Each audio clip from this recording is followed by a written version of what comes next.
Whoever the author of Psalm 84 is, we are clearly catching him on a good day. This psalm seems to be filled with an oddly joyful longing. It says in verse 2, "My soul yearns, even faints for the courts of the Lord." Now this reminds me of the Welsh word hiraeth, which is sometimes translated as a longing to return home.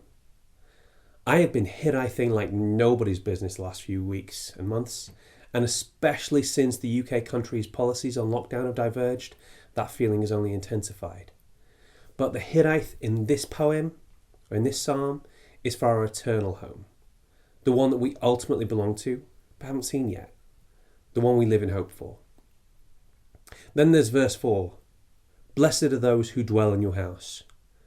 For me, this means people who are absolutely confident in God's love. And when I first read that, the first person who came to mind was Martin Flatman.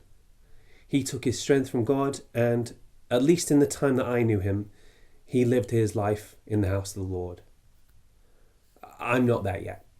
To quote Tupac, God has not finished with me yet. I go in and out of the house of the Lord like there is a revolving door installed. I am very much a work in progress. And lastly, verse 10 is where we get that wonderful hymn, "Better is one day in your courts than thousands elsewhere." He says, "I would rather be a doorkeeper in the house of God than dwell in the tents of the wicked." Now, I have a sneaking suspicion that when we get to heaven, there won't be much use for filmmakers, and that's okay. So, if I get there before you, look for me in the kitchens, because I'm pretty confident I'll be there doing the dishes.